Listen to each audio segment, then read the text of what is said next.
Hello, friends. Welcome to a rare Monday night live stream on my YouTube channel. Not a certain day that I often go live.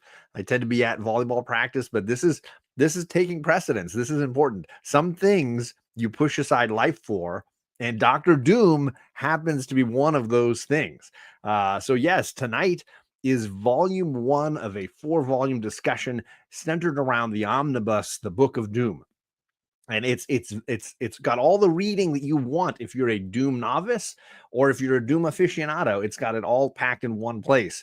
But to discuss something of this magnitude and this importance, I had to bring a very special community member along for the ride, and that would be none other than the chairman of the Dr. Doom's fan club. Here it is. Stu. Yes. So happy to be. Yes, it takes precedence, man. I haven't fed the kids. They're out feral in the field somewhere. You know what I mean? But here we are talking about what's important. Just like Reed Richards' kids, you just let them take care of themselves, right? Yeah. Let somebody else handle the leadership, right? He's a lot like Professor X in that way. Yes. But yeah, dude, so happy to be here. Thank you for this kind of just started with like you mentioning you were reading this omnibus to me. It kind of grew out of this. So I'm so happy to have join forces with you and kind of break down this amazing introduction, this part 1 to Doom in the Marvel universe. Yeah, man. And I'll be the Reed Richards or the Namor to your Doom here as we as we dive into this epic tome here. You're definitely Namor. I would never put Reed on you, John. I would never do that. I don't know if I can pull the Speedo off, but we'll figure it out. So yeah, let's say hello to the chat, and then we'll get into some beginnings for Doom here. We got Las Cruces. He was here very bright and early today. I appreciate you. We got Not Near Mint Rob Worst in the chat. What's going on, Rob? I appreciate you, sir. And he was back a little bit ago. He's ready. He's like, don't be late, John. Don't be late. And I was. I apologize. We got Magic Lasso. He says, treachery, thy name is Doom. Oh, yeah. I love it. And Stu is in the chat, and his link is down below to his YouTube channel. You want to follow Stu. You want to make sure you are following him and catching up on all the goodness because he's producing a ton of really great content. It's not just Doom related. It's just all sorts of great comic book related. So you got to get over there to do that. Thank you, sir. Appreciate it. Magic Glasses says, I have some Dazzler issues where she takes on Doom. Everybody tries. Few succeed. Not having Stu on is like having a Wonder Woman stream without me or a Cyclops stream without JP budget collecting. I mean, all facts, all the facts. You got all the facts. Yeah, we're going to do this in 4 parts. And tonight basically is the 60s and early 70s. It's the very beginning of Doom, the very beginning of his earliest appearances. But I wanted to kick it off by getting to know Stu a little bit and maybe sharing between the two of us some of our earliest Doom experiences. Do you remember your first Doom comics and some of the first stories you read with him? So for me, man, it's kind of weird because the first one where he really came on my radar and I really took notice with him is a What If issue. It's what if Spider-Man had kept his cosmic powers, and Doom shows up in there for the typical power grab. But he first came on my radar then. I remember reading that book as a kid and him kind of popping into my stratosphere. From there, Mom was a huge Fantastic Four fan, and that's really where all this came from. That's the bedrock for it all. From there, I kind of connected the dots, and I was already reading Fantastic Four and Fantastic Four Unlimited a lot during the 90s, as well as Wolverine and X-Men. So it just kind of like latched on for there. Like, honestly, a lot of the first Doom I read was like that DeFalco run and the stuff in the 90s. Yeah, so definitely not the classic stuff or the stuff that he's known for, but originally connecting with him as a child and then coming back to comics later as an adult, he was one of those anchor characters for me, and always just one I've loved just for all the complexities of his layers and how he's fun and serious at the same time. There's so many reasons, but yeah, it was really like random What If Spider-Man issue that was like my first introduction to the character and really like what first kind of put him on my radar. How about you? Fantastic. I mean, for me, it was Secret Wars. I mean, I part of my love for that Secret Wars mini or maxi, I guess, is just that it's a Doom story. Yes. I mean, I even I saw Jim Shooter and chatted with him and had a book signed by him. I was like, what I love about it is it's a Doom story. It's not it's a heroes and villains. Like that's the artifice of it, right? That's the fancy of it, is the superheroes and the supervillains fighting, but it's Doom as a journey to see him say, you guys go ahead and fight amongst each other. I'm going after the god, and I'm going to take over Yeah. all this, and I'm priorities, guys. Priorities.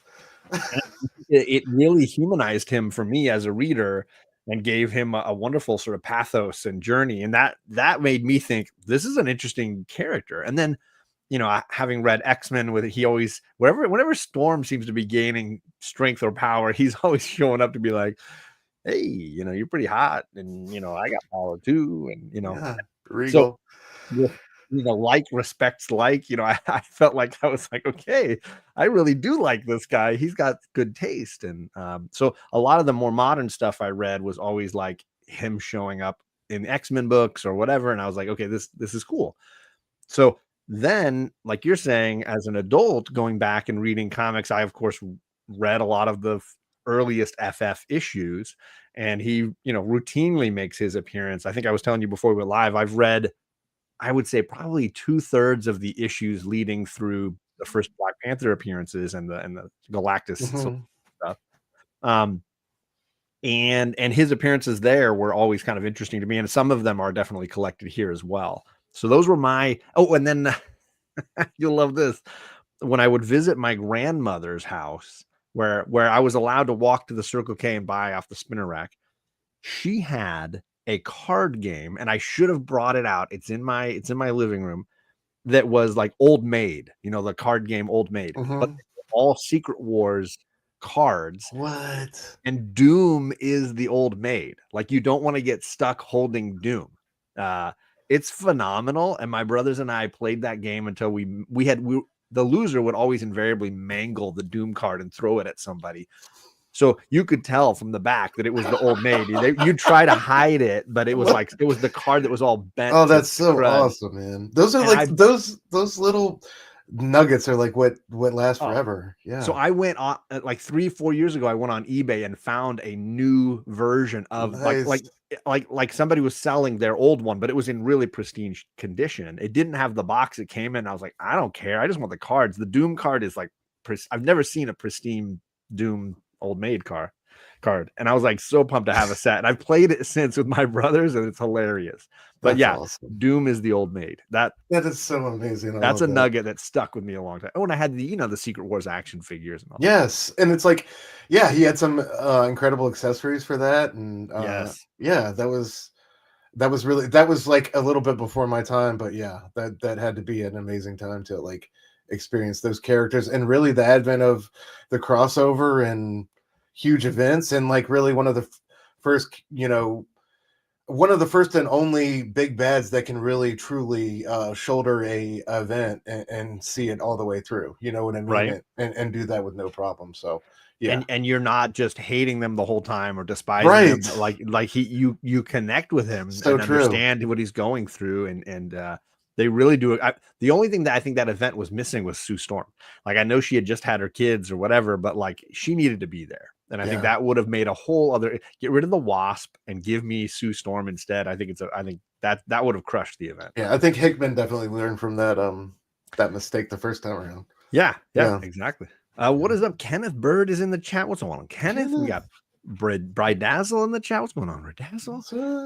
Appreciate you guys. We got 9-panel grid in the chat. Sorry, Station Doom. What's up, Eric? What up, bro?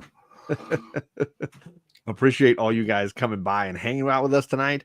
So then of the issues, so tonight, just so that people know, I'll run through a little briefly the issues that are in this part 1 of the. We're dividing the omnibus into 4 sections that we'll be doing, and next round we're going to be over on Stu's channel, and that link is down below. So you definitely want to make sure you've subscribed, followed, and made sure you hit that notification bell for the next round, because that's on the 25th. You got a couple of weeks to catch up with us. But yeah, we'll do the earliest appearances in FF. We'll do 5 and 6. We'll do the annual number 2, which is obviously a big Doom issue. We'll do issues 39 and 40 from, again, this is all the original FF run. ASM issue 5, the classic Spider-Man Doom issue. We'll do Marvel Superheroes Presents 20, which is a first real big solo book for Doom. And then there are 6 issues of Astonishing Tales. And these are the Kazar and Doom sort of split issues, 1, 2, and 3, and then 6, 7, and 8. I picked the ones with the better Doom covers because some of them, like, it's a giant Kazar cover and like a little Doom head they give in the him corner. Yeah, man. No respect. No respect for Doom on some of those. So these two at least had Doom significantly on the cover. So those are the issues we're discussing tonight. And it's not really a recap. What we're really just looking at is what are the significance of these issues? How do they impact the journey of Doom, the evolution of a character who starts very, Silver Age villain, really like one-dimensional. And as we've been mentioning, has all these great connective 3-dimensional stories from the 90s through to today, and has a lot more going on that I think you get in these early issues. Yeah, without a doubt. How many of these do you think you had read prior to this? A good bit, because a lot of them are essential to the Doom canon, and especially like the origin of the character. So a fair amount. I will say I was here and there on some of the Astonishing Tales. Like I had read an issue here but hadn't read an issue there, but I would say like FF5 and 6, the annual 39 and 40, those are all like classics. And a lot of people it's also like I was going to say this backstage, but it's interesting what they chose to leave out of this, right? You know what I mean? Like, because there's some great appearances in 16 and 17 and what was the other one? 23, I think. But it was. There's an Avengers issue that I usually share. Issue 25 of Avengers is behind me, where he comes in contact with that team, and I think that's there's a lot of, obviously you couldn't put everything, right? Yeah, no, for sure. But to answer your question, a good bit. Yeah. How about you? For me, it's about half. I had never read these Astonishing Tales issues, so those were all new to me. I want to say, I know I had read 5 and 6 of FF, the annual, that Amazing Spider-Man issue I had read, because I tried to read like the first 10 to 20 of a lot of these comics when I was coming back as an adult looking for Marvel Essential books or Masterworks books. There were a lot of chances for me to want to kind of read the origins of these things, and Doom is sprinkled through a lot of that stuff, to your point. I'm not sure for 39 and 40 if I had read both of them before, but it felt familiar. But I probably had just been the one time long ago that I had read it and not returned to it. Let's see some jokes going on in the chat. And then we got Daryl. Read your comics, Daryl. What is going on, my friend? What up, D? Good to see you, sir. John's Doom Omnibusy. Lady Fantastic. Love you, Caroline. How you doing, lady? How are you? I was telling John that Brubaker's Books of Doom is fire, and that's how this omnibus ends. Yeah. That 6-issue, I think, storyline is the finale. So when we come back at the very end, it'll be that one. The 4th volume will be over on Stu's channel. That will be included, and we will get into that for certain. So you can cross your fingers for that one. We got Ruben Guzman. What is going on, White Tiger? How you doing, sir? I read the title for the show being the Books of Doom. That's the name of this omnibus. So the name of this omnibus is the Book of Doom, Dr. Doom, Book of Doom. So it's technically what they decided to label the entire omnibus itself. So that's something to note.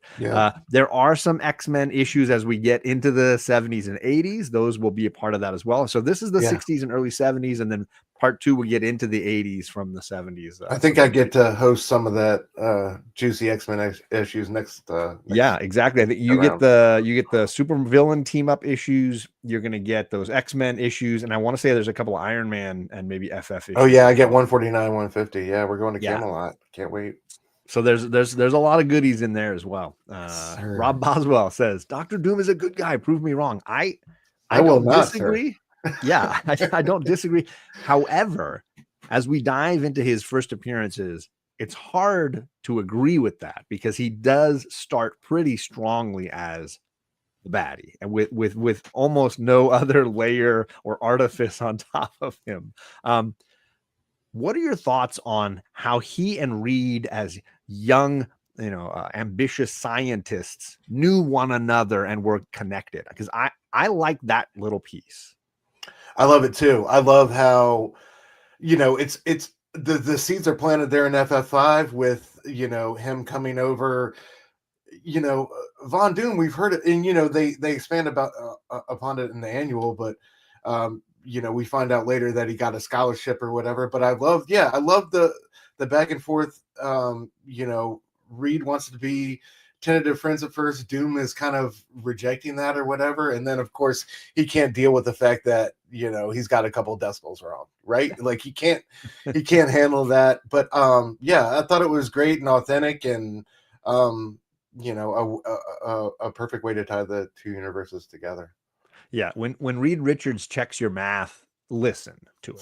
That's my takeaway from that. If Reed Richards says, I think you might have made a math mistake here, just listen. Like that's what I do. Because it's like you got the random, like they flash back to his door and he's got the random lab assistant in there. He's like, all right, man, I set this thing up to your specifications, but I don't know what we're doing here. I'm just gonna, you know what I mean? Like, yeah, you told me to put it on 0.8, and that's what I did. But it's a classic henchman moment. Absolutely, yeah. So I will say, and I messaged you after reading it's like eating my vegetables sometimes. Reading Silver Age comics is hard for John. Rough, man. It's rough. And I struggle because a lot of my favorite characters are women, and Stan Lee was very hard on his women in the sense that he really didn't want to offer them much time. He didn't really want to offer them much plot functionality, and he often gave them some of the most cringy dialogue, always worrying about their hair and their makeup and their clothing. It was frustrating for me to read. And however, I do enjoy the way that he uses Reed and Victor well. And that's so I go back and forth with these issues because on one hand, you have Sue yet again being the plot device. Let's kidnap Sue and everybody's got to go and rescue her. Again, they had just done it with Namor and now they're doing it again with Doom. They even joke at one point like, oh, didn't we just do this with Namor? Oh my gosh. And then in issue 6, Doom goes and gets Namor. And he's like, we got to team up. This is more complicated. So for me, like the repetitiveness of Sue as a device gets frustrating, but the moments that are best for me, at least as the reader, are the Doom and the Victor and Reed moments where there's a little bit of competitiveness between them. There's a little bit of respect between them, and obviously a ton of anger going on here. How did you read these first 2 issues? Yeah, I mean, it's definitely like, we don't know who the hell Dr. Doom is until like Reed drops the bomb that, when Doom's over the Baxter building in the helicopter, he's like, oh, I recognize that voice. It's like, bro, what? Like, you know what I mean? It's like, I feel like this is information you should include the rest of the family in on, that this guy, was possibly, again, he thought he was dead, but at the same time, it's just, it's wild. It's a wild admission. And just like that bedrock or that foundation for these two is kind of I don't know, it makes you wonder what the real back and forth is, and who truly has the upper hand. And I love how it's just through all these issues 5 and 6, 39 and 40, it's a back and forth between these two trying to one up each other, trying to get, like, whether it's through Sue or whether it's through just guile or wits or whatever it may be. It's wild, and it's fun to follow. Dude, I completely agree with you about Sue, man. It's like, I think it's in 39 or 40, they're in the pitch of battle, right? And there's like a side moment, she's like, man, I hope this doesn't mess up my hairdresser appointment. I have it half an hour. It's like, what are we doing? It's so wild, and just like it kind of, I secretly love the issue 6 with Namor when he discovers the they discover the picture of Namor with Susan, and you like kind of put her in the top spot. Could you empathize with her, and you don't blame her for having these feelings for somebody else, because Reed's obviously been all over the place, and I don't know. And it's just like, it's wild how he corners her, and you got some explaining to do, and this and that, and Johnny's trying to keep it from her. It's like, it seems like everybody's against her, and I don't know, your heart really goes out to her. So it's kind of, it's weird, and it's hard to digest in a modern light. I completely agree with you with these Silver Age comics. Sometimes it's kind of funny. You kind of read it with like a quizzical smirk upon your face. You know what I mean? I was listening to some Golden Age fans talking tonight on their live stream, and talking about the value in trying to place your mindset in that. I'm a kid reading this in the year that it came out. Right. What was going on in the world? What would my experience and how would I relate to it? And that's totally true. And I 100% agree. But he also mentioned the term suspension of disbelief. And that's where, for me, there's a scale, right? Where I'm able to be like, okay, I can place myself in the mindset of Nick Cardy drawing Aquaman and just try to get into it. But my suspension of disbelief is like, it's fragile. And at some point, somebody will, I'm reading Avengers, the original run of Avengers. And every time Wasp opens her mouth, I'm like, yeah. She's worrying about her hair. She's worrying about her outfit. She's telling me how hunky Thor is and how hunky this person is. And I'm like, so that's when my suspension of disbelief gets stretched. And I do feel, and I'm hard on Stan Lee, I do feel like his dialogue puts me over the edge. Like it'll just drop. His ideas are so strong, and his concepts are so original, and his execution is so fantastic. But the second he starts writing what characters say, I'm always like, stop it. Let me ask you this. Did it ever feel like there was moments of this when Kirby's art didn't sync with Lee's writing? Like, it just felt like Kirby was trying to get a different emotion or message across in his panel than Lee communicated. I didn't notice it as much as I do in Avengers. The first few issues of Avengers were far more stark for that for me. Did you notice it in these two? I did. Like five and 6. And there was one panel. Did he do 39 and 40 as well?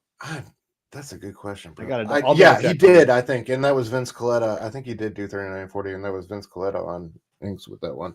Okay.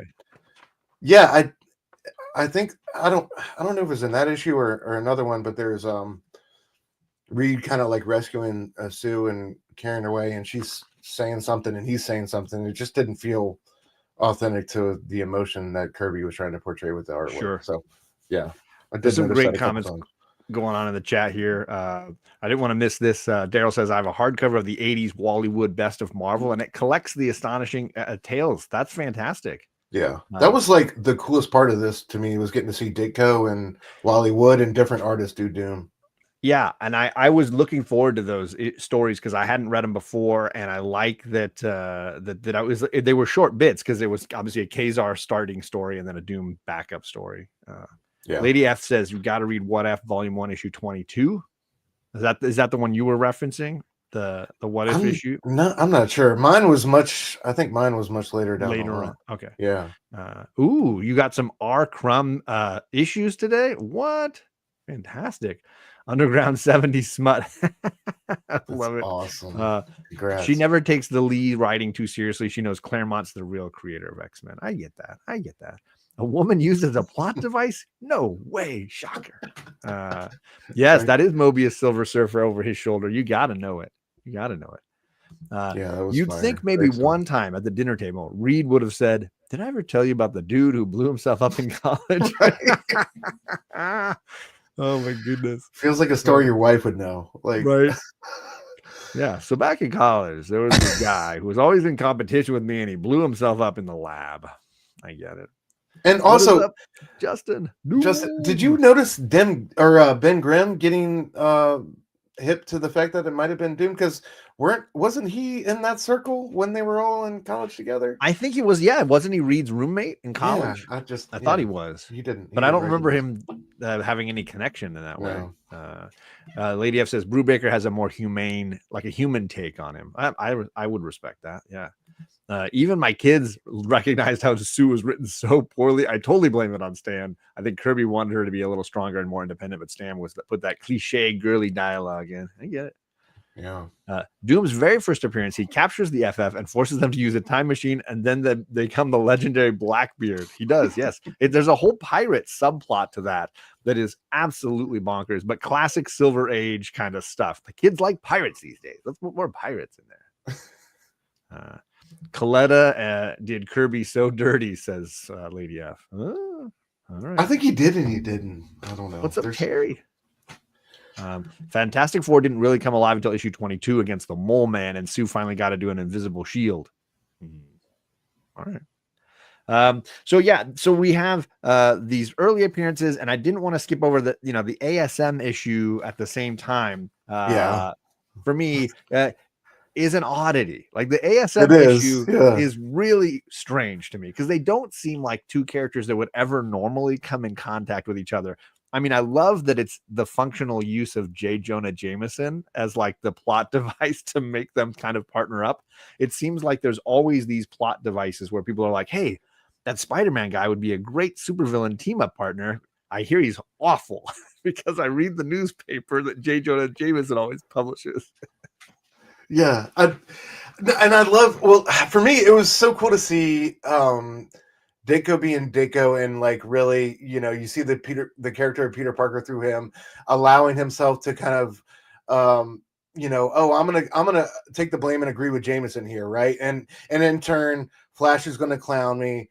They're gonna try to dress up in a Spider-Man outfit and scare me, and in turn, like that's gonna get me kidnapped by Doom. But yeah, this issue is an oddity in so many senses. Like, what did you think about Ditko's Doom? Right, it's totally unlike, I feel like, any other Doom we've seen drawn. Did you like it? It was. I feel like it's almost surrealist. Like sometimes it's all curvy, and his mask is.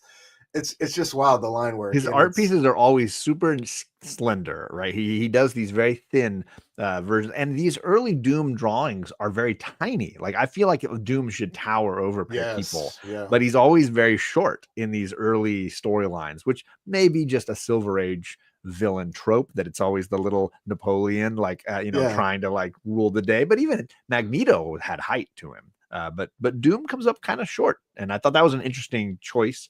The armor design seems more traditional than the first few issues that Kirby was doing. Seemed a little more simple. These seem a little more complex, and you can't tell when it's a Doom bot or when it's Doom, which I thought was kind of interesting too. Yeah, absolutely. But yeah, I loved honestly, like I found myself loving all the little Spider-Man moments in this one, like the belt buckle flashlight, and you know what I mean? It's just right. And it was just like how using his webbing to like transit like electricity from himself to his armor. Completely foil his plans with the webbing. Absolutely. Yeah. And it was great seeing, like, you think Flash is going to get a taste of his own medicine and have to eat crow, and then at the end of the issue you find out that's not true. I thought it was a great little twist as well. You know what I mean? Yeah. And it's like I can see, with issue 5 of ASM I can see why this book was on its way to become, Marvel's like main smash hit, because it's so, like, even all these years later, there's so many elements of it that I think young kids can associate with and really feel a vibe with and feel party to. So I don't know, that one was special for me because I'm not super hip to all the Ditko Spidey stuff, and like I've always appreciated that issue. Well, I think even Peter though is such a Peter is such a relatable character, even early on, when he's the nerd, but he's also the superhero. He's responsible, and he likes the girls who don't pay any attention to him. Then he's trying to make ends meet to take care of his family. Like he's an incredibly relatable kid. Yeah. And I think as a result, that's an easy book for kids to pick up and be like, oh, I relate to him. I want to be like him. Right. Versus the FF, which feel like your parents. They feel less like you, more like people that around you. Does that make sense? Like you're not picturing yourself as Reed. You picture yourself as Peter, though. Absolutely. And it's like so impressive how fleshed out and understood this character is already. When you look at Doom and like all these early appearances, they were still very much trying to find their footing. Which I think is I'm so glad you said that, because I feel like that's very true of a lot of villains in this age. As much as you get these great first appearances and covers, and Kang, all his appearances as well and things, they all feel like they're just scratching the surface of what they eventually become, the the iconic characters that they become, and it's most evident for me with Doom. And Yes, so and true. and and it takes so long for them to find not only his complete backstory, but to humanize him in a way that we're not just instantly like, pitchfork, burn him, like we hate this guy, where we can get to a place of sympathizing, which I'm hoping, reading it this way, connecting through decades with this character, I'm hoping to see that journey like Hmm. drawn out in clear kind of fashion. That's Yeah, my goal with this. yeah, I hope you do, because I think we definitely start to take that journey with just here at the annual two, and then where we end up at the end of Astonishing Tales. For sure. Well, let's jump to the annual, because this, for me, Yeah, this is man, the better issue, right? this is Of all the FF, and we kind of glossed over. We can go back and talk a little bit about the Daredevil issues 39 and 40, because I don't want to skip any of them, but like this is the book that for me takes Doom from being just, oh, I hate Reed because of that lab accident, but actually like gives him a backstory. So what are your thoughts on this, giving him this gypsy backstory, giving him this ancestry to Latveria, and connecting him to a whole tribe, a whole culture? yeah, I loved it, man. I think this one's like one of the stars of the show for me. I think it's when the creative team really kind of first found comfort in their stride in the character. Art and storytelling really was started to find some synchronicity, and yeah, I just think there's so many legends laid here. It's fantastic. It still holds up. They've built upon it, and and nuances and details, but like this one was so solid. It was great because they took what was already briefly laid out in FF5 and really expanded upon it in a cool way. And I love how they made him a lower class, like gypsy outcast type figure, and that and his journey, and how his father was just trying to do right, and couldn't heal the princess and whatever, and was hunted, and so on and so forth. I loved all that backstory, and him kind of finding his way, becoming good with robotics and inventions and all that, and eventually getting a scholarship. But I thought it was fantastic, man. It still holds up to me. It's still one of my favorite Doom issues to just go back and reread. And like I said, so many gems, and so many beautiful hallmarks of the character were established in this one. How you feel about that? I totally agree. The stuff, especially the stuff getting to see him with his family, it almost gives him a Bruce Wayne like vibe, where Yes. you're like, he's just a young kid and he's trying to find his way, and then his father's a doctor, and he's trying to help, in their community, and it just goes haywire, and he loses his parents at a very young age, and it motivates him in the same way Yeah. that it does Bruce. It I love that becomes this like, scene when his father's on his deathbed and he's trying to say the word protect, right? Protect, and like the guy standing off the side, he's talking about protect the world from doom, not protect doom from the world. I love that little scene. It was so great. yeah, and I can't remember his partner in crime's name, the guy who Boris, takes, is it Boris? Yeah. the old Who man. is Yeah. who's like his like henchman, as it were, who helps raise it's his Yeah. Alfred, right? Helps raise him, Absolutely. but instead of Alfred coming from a place of absolute love and cherish, it's Boris is scared. Boris is horrified of Doom and what he could become. I love that concept. And of course, the motivation we see twists him into something very kind of sinister, and leads to the accident, which then leads to a new level of motivation and drive, leads him to returning to Latveria, and the journey to sort of take over. Let me say hello to some friends. I got some other Yeah, folks of jumping in the course. chat. We got Scott from Hoarder's Hide. What's going on, Scott? What's up, I yo? hope you're doing well, man. I hope your New Year's kicking off well. We got a super chat from JG. Thank you, super chat. I appreciate you doing that, JG. That is awesome, man. Let's do a little thank you for you. How about some me party time? Nothing more selfish than Doom, right? Me party. I party for myself. I'm having a me party, and I need nobody else. Yeah, we don't need anybody. Doom needs nobody. That's great. Yeah, this issue, the annual number 2 here from Fantastic Four, really strong, really entertaining. I'm not a massive fan of these early Silver Age FF, but the artwork is really great. I think Yes. Kirby does a really great job. It brings in other characters. Kang as Rama Tut has a cameo in it. It's one of those like classic Marvel double size, giant size annual books that just packs just so much into it. Yeah, absolutely. What did you think about the final defeat of what is it, Dr. Doom, when he brings him back to, he lulls him back to Latveria and kind of, what is he, spike the punch, like we'll say, and that leads to this epic like Reed versus Doom brawl in the end. That was I just love it. It feels Shakespearean, right? The way they structured this issue, like the 3 acts. It's so epic. The whole party is hilarious, where everybody's being like duped into thinking something else is going on. Of course, everybody's jealous of somebody, or Johnny and Ben are infighting with each other, but it all sort of zeroes in on Reed and Victor, and realizing that this is not about all these other, it's about the two of us. And then of course, Doom sort of rising to power among Latveria, which is an ongoing kind of journey that we're going to see with him, because we know him, at least I always knew him as the one and only ruler of Latveria, but seeing him come to power is kind of interesting for me. Right. I love that they're at the dinner table and Johnny's like, say because like they got invited by the anonymous Latvian ambassador. They say, who's the ruler of this country again? I don't know. Nobody seems to know. You know what I mean? Like, just some random guy. Like they haven't put it all together yet. Yeah. No.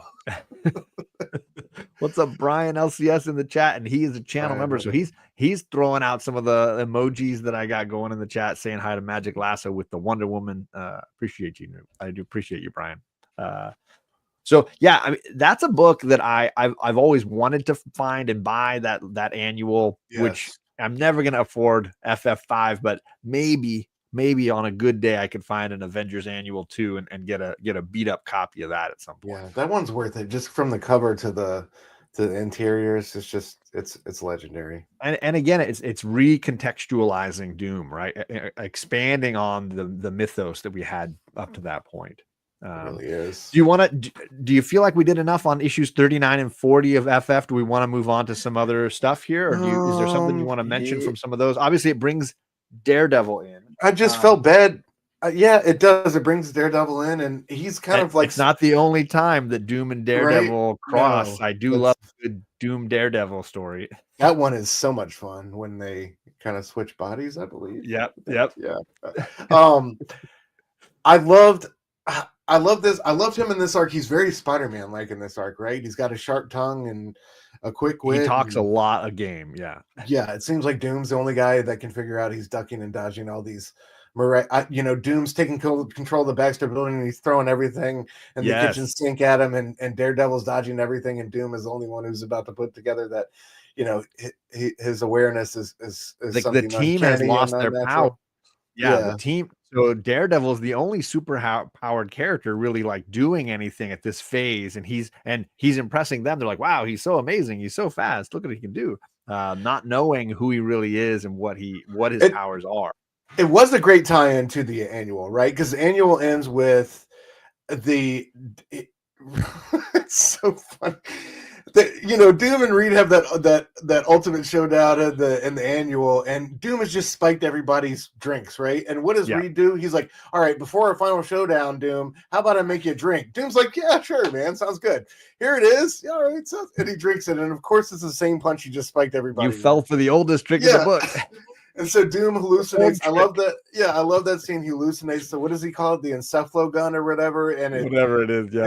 It's like a Russian roulette, but the guns to both of these guys' heads. Whoever has the stronger mental capacity will win. And of course, Doom imagines he wins because he's drinking the punch or whatever. Yeah. From 39 picks it up with.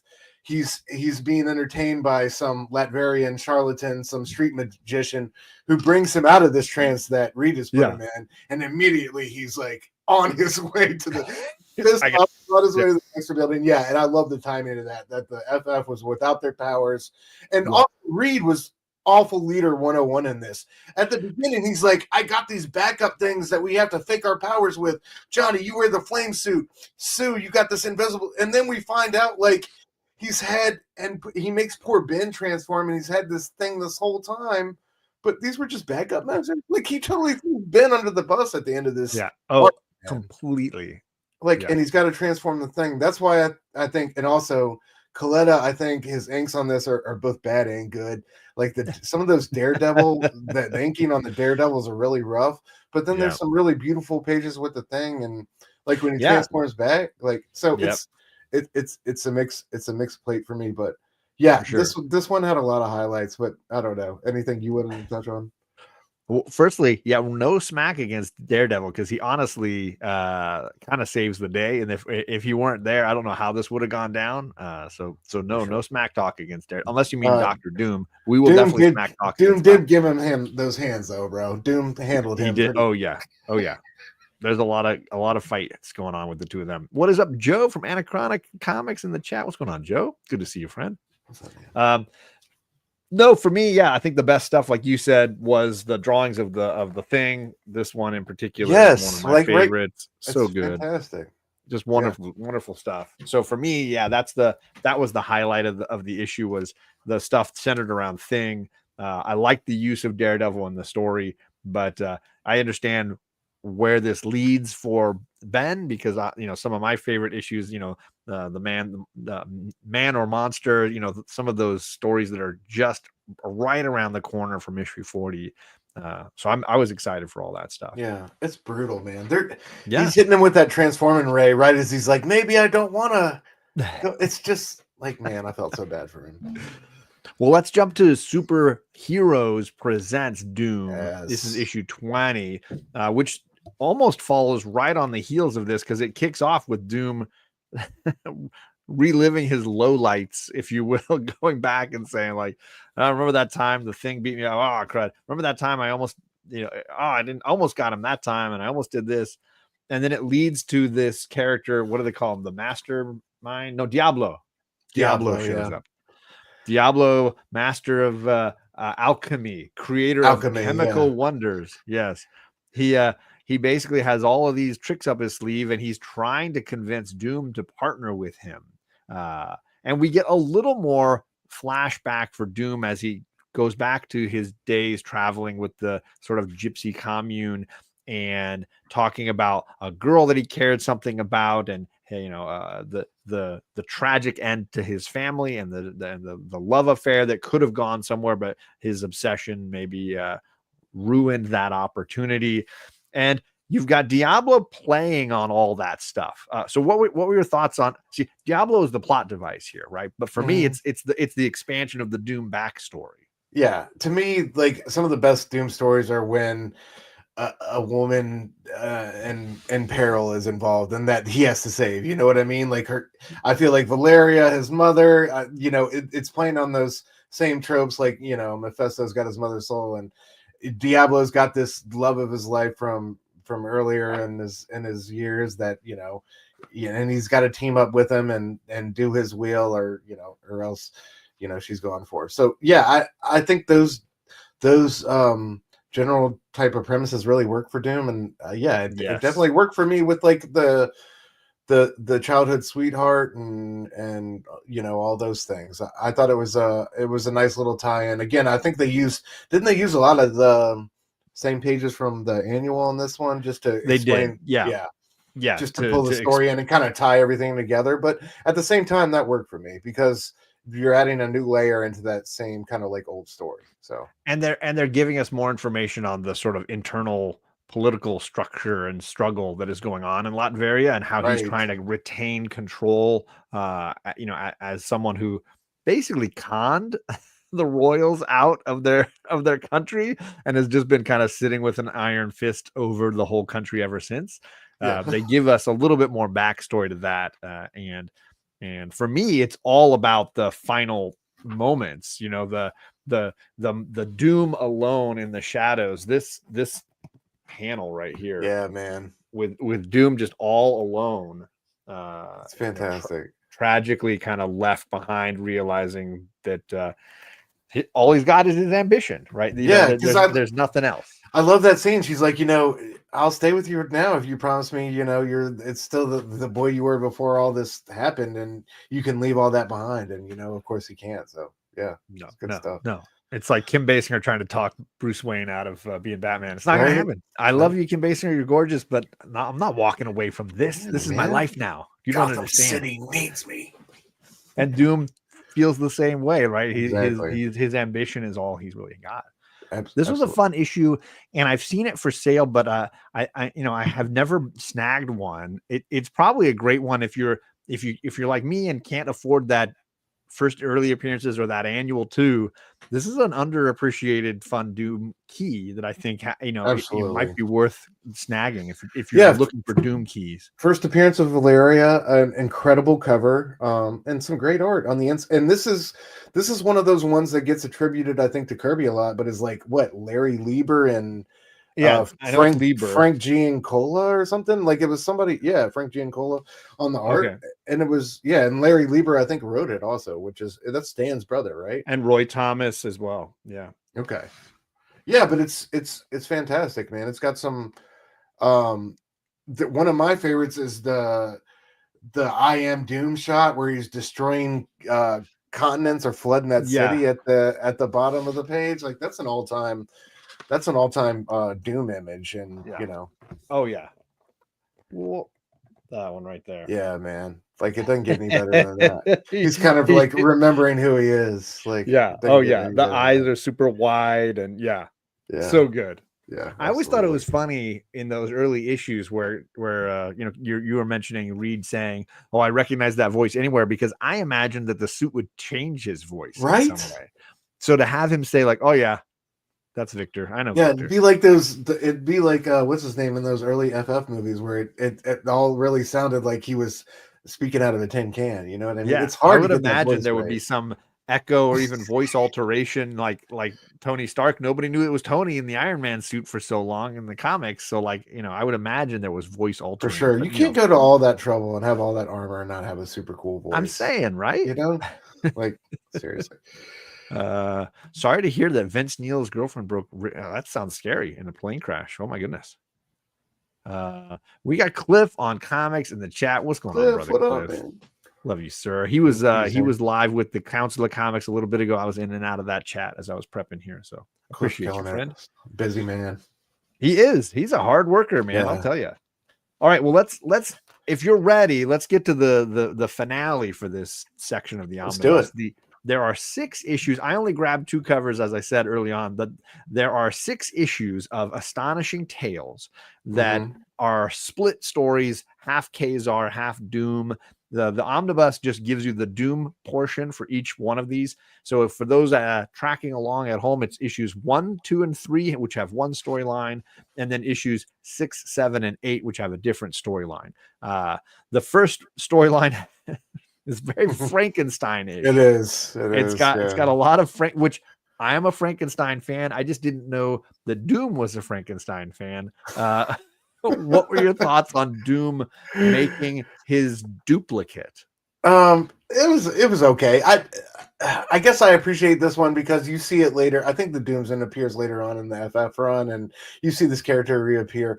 But this one felt kind of like they were low on gas when it came to story ideas. You know what I mean? But there were still moments that I like. I really like the opening moment where Buzz Aldrin and Neil Armstrong. It had to be topical for the time. Yeah, on the moon, and they find that random orb, and they take it back to the president as like a gift, and it just ends up being. It's like Doom.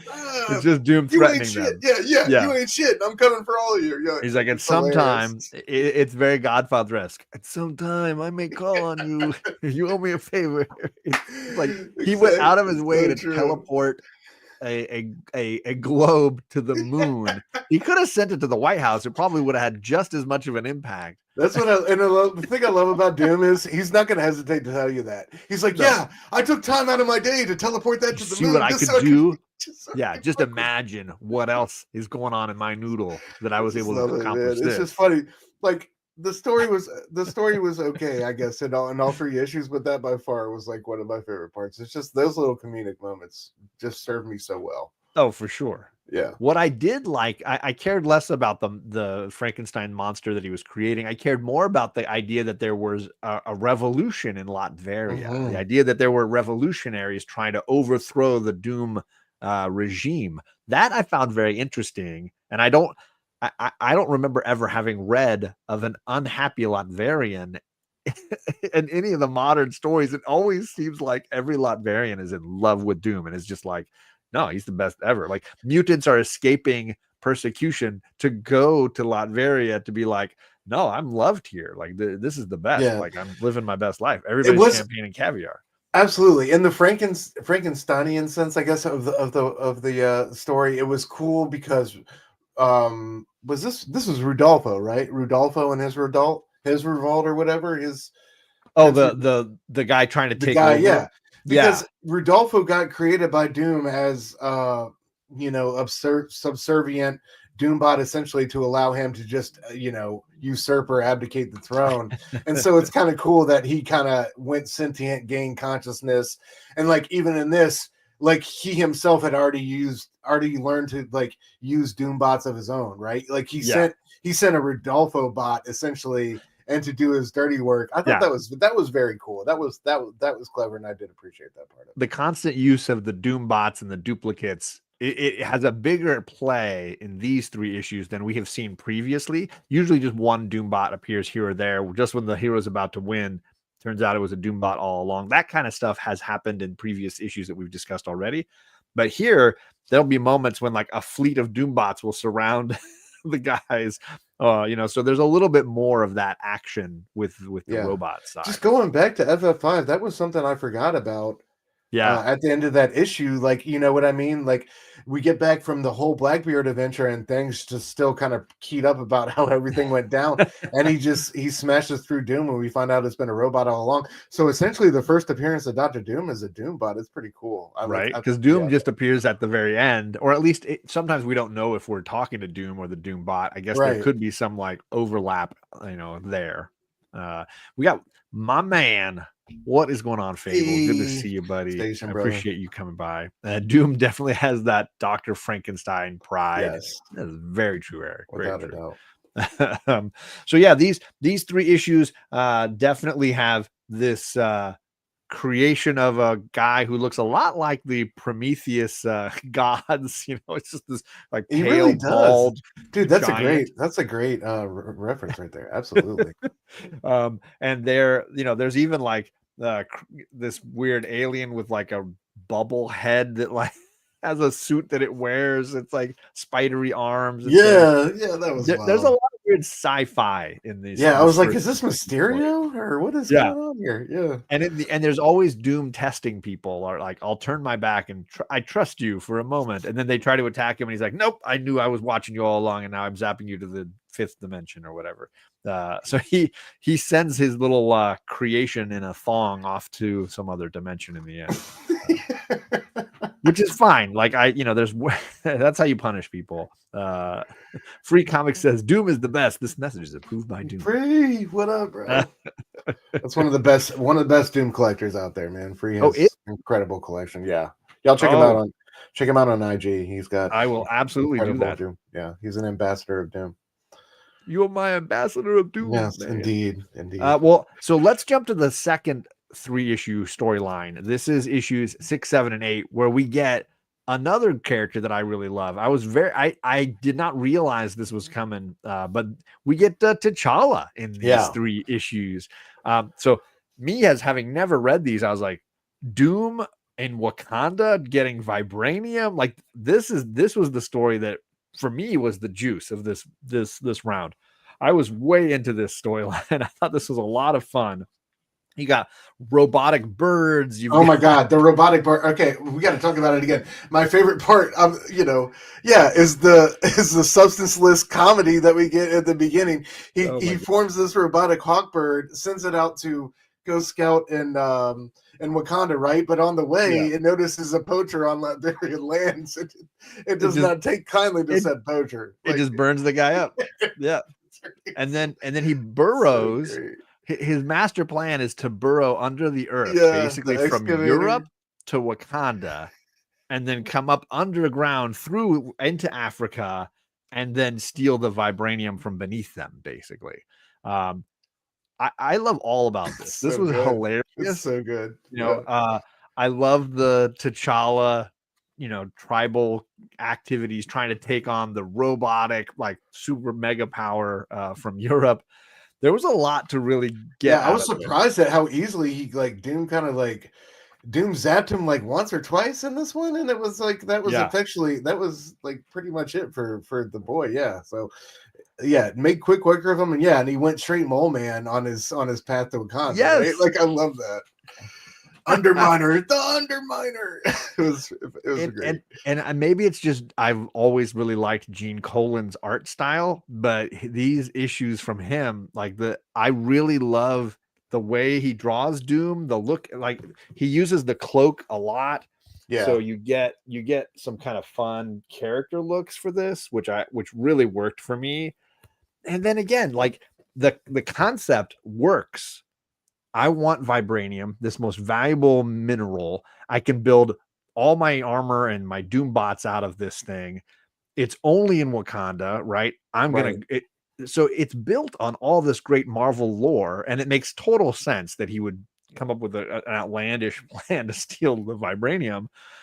And it just played for me. And then watching Black Panther find his way out of the cap. So this was my favorite of all the things we read up to now. And I've been ecstatic about the origin stories of Doom, but this was the first time I felt like there was a plot for Doom that made sense for Doom. And it wasn't just, damn you, Reed Richards, I'm going to destroy you. Hell yeah. Yeah, it's great. And I love his kind of thought bubbles at the end when he's, reevaluating T'Challa in his mind. And again, it's like that thing with Namor, man, when he's got a regal friend or frenemy, I guess I should say. You know what I mean? I love those. Right. I love those type of relationships where, he could make war on this person, but he could just as easily, see a lot of his own qualities in them and make an alliance with them. But dude, I got to say, for me, Astonishing Tales number 8, 6 and 7 are really the Black Panther thing. Astonishing Tales number 8 was the Triumph and Torment warm up. Oh yeah, it was setting up Doom went down and tried to fight the spirits. Yeah, and it set up his idea that he has sorcery as well as having. I love the drama of it. He's up. The issue starts. He's up there at the castle. Boris is like, "It's time, Master." All right, and he's going, and like all the town, the way they set up the drama, all the townspeople are like watching it. It's a dark and stormy night. This is the night that Doom goes down and fights the demons for his mother's soul, and it's like an annual event. Yeah, right? Man. And it was like one of the first times that you truly feel like human empathy and sadness for this character, and really like, he finds himself spent and drained, and he resolves, like Boris has kind of got to carry him out of the room after it's done, and he resolves to make it back the next year. I don't know. It's set up like one of the best Doom stories in my opinion all time, with Triumph and Torment, with Mignola and all that. But I think it's a great one-off tale that just kind of comes out of nowhere. I was not expecting that. I was expecting, we had just gotten done with the Black Panther saga, and I was expecting like another one of those tune-ups, but this was like a beautiful, just one-off comic that I thought was a great tale. No, I 100% I agree. What's going on, Simon? Mad Spidey's in the chat. What what's up, going bro? on, sir? Good to see you. On the Spider-Man news strip, Doom uses a robot pigeon to follow Spidey around. Accurate. That makes total sense to me. That's why he did so well in Tomb of Ahead of his time, dude. He had drones before drones. What is going on? Cantonese kid Jeff's in the chat, and he had an amazing MegaCon with some amazing photos and some awesome pickups. So congrats to you, sir. Yeah, bro. I wish I had been there, man. Rafist, what's going on, sir? Thank you for coming by. Yeah, I totally agree. And again, like these 3 issues, for those that haven't read them, Astonishing Tales 6, 7, and 8, the Khazar Doom split, were my favorites. And it may have just been that I'd never read them before, And I was coming at him fresh, and it may have been I was coming out of the Silver Age, really looking for something different, and this was like this felt like Bronze Age for me. It did. It appreciate a lot more, and they just crushed it. These were a lot, and then again, Gene Colan, who I loved from Daredevil, and I was seeing him here, and it was like, no, a whole new appreciation for his panel to panel work. Yeah, amen. Awesome. Well, that's this first volume 1, man. We're exactly at an hour. This was phenomenal. Absolutely. I think we did proper justice to the introduction of Doom. Absolutely.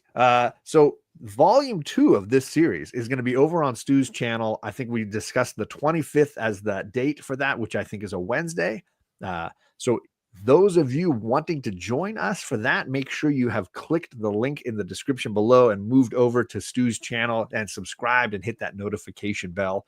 We're going to be, as I mentioned, and Stu did as well, we're going to be diving into the Uncanny X-Men issues where we get Doombot in action with Storm, the supervillain team-up issues, which I've never read, so I'm going to be... Some are good, some are bad. Yeah, I'm diving right into those tonight because I know the X-Men issues, but I've never read any of these. And I want to say there were a few Iron Man issues as well included. Yeah, 149 and 150 is like, it doesn't get much better than that.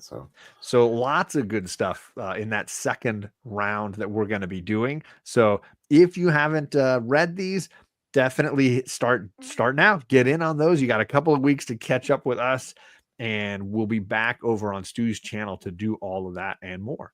And then, like I said, this is 4 parts. We're going to do 4 parts. That we'll get some Byrne era Fantastic Four when we do volume 3 back here, and those Secret Wars issues that were my first Doom loves. And those you had mentioned, Triumph and Torment, that's in here. Emperor Doom, the other graphic novel size book, is in this as well. And as the chat has been highlighting, we are finishing with Books of Doom at the very end of this volume. This was a nice, like, bite-sized chunk. I feel like the substance and the heaviness that we're getting into moving forward, man, we got some epic. This was the appetizer. These were you know what I mean? Like the fried wontons. Oh, yeah. Also, these comics move. Yeah, they move by a bit quicker. We'll see, because I feel like modern comics read faster versus Silver Age, where I'm like, oh my, there's a lot of words on this page, Stan. Come on, man. Yeah. I love it. Sign of the Times too. I think it was back in FF5 or 6. Doom drops an asbestos net over the building. Did wonderful! You notice that? I don't remember that. Oh yes, like, I can't burn out of it. It's made of asbestos. I was like, man, that's a sign of the time. I love it.